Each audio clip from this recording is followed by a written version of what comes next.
Thank you all for joining us tonight to celebrate the existence of those that transform beyond the binary in Cape Cod, capturing the depth of power of individual stories through the lens of the talented Julia Cumes.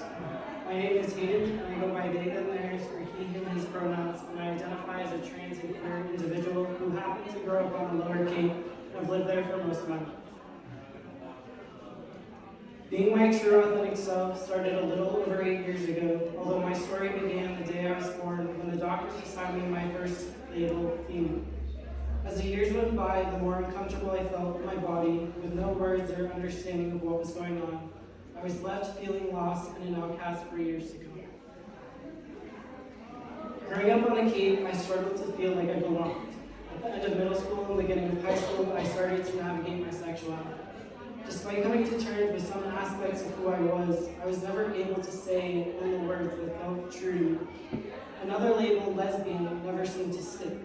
And so, as I continued to feel more uncomfortable with myself, my depression and the emptiness within grew larger. Fall 2013, struggling with bearing the doubt and unable to fathom coming out again, a friend asked if I ever thought I could be trans. From then on, it all changed. It didn't happen overnight. The depression and anxiety increased with the battle of self-harm and substance use that followed. For 4 months, I searched for a name that felt right. I introduced my new self to college friends and told my family once I had settled back on campus. I was living 2 lives, one at work and at school, and the other with friends and family. I found myself people watching to a whole new level, learning how to carry myself and move through the world in a safe enough way to pass, being hyper-aware and fearful of public spaces and bathrooms. I got connected with Family Health and commuted into Boston for hormone replacement therapy a couple of months after coming out as trans. I will continue to give myself a shot of testosterone every week for the rest of my life unless I need to stop for a financial or medical reason, on a journey of constant transformation. In a decision to prioritize mental health, I left school and moved back home. That June, I legally changed my name and spent another year changing all my documents to a Y. At 20, I got a mammogram, and at 21, got a double mastectomy, at which point I began to feel more at home with my structure and being, having the freedom I once dreamed of, free of binding and learning to love my body once again, scars and all. After 2 years, I found more peace between the body and mind and moved to LA in hopes to start fresh. While there, I had life-changing experiences, but after 1.5 years, I found myself moving back home again. I was quickly reminded of my past existence in my day-to-day life, having to reintroduce myself or lose a part of my past. When I began my transition, I had no one to look up to for guidance or advice. Being trans wasn't something portrayed in the media, and the rare occasions were harmful. I had to figure everything out on my own while believing that I was enough to exist in a world that said otherwise. And from then on, I understood the importance of representation and positive role models, providing hope and visibility. Since the start of my transition, I made a point to document my journey, not only for myself, but to help those trying to figure themselves out. I knew what it was like to have almost no one to turn to for the answers or resources. Through the years, I've grown a strong interest and passion in mentoring and advocating for trans youth. I have seen and understood the importance of visibility and the power of one's voice.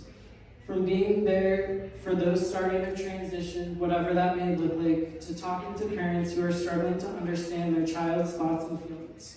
I have volunteered at Camp Hermeneutic, a camp for trans and gender-variant youth, where I was able to truly grasp the meaning and strength of community and what it felt to truly belong, showing up as is with no explanation. I met with a state politician to share my story and traveled to DC for the National Trans Visibility March in 2019. 10 years later, my senior quote from high school by Randy Posh continues to speak volumes. We cannot change the cards we are dealt, just how we play the hand.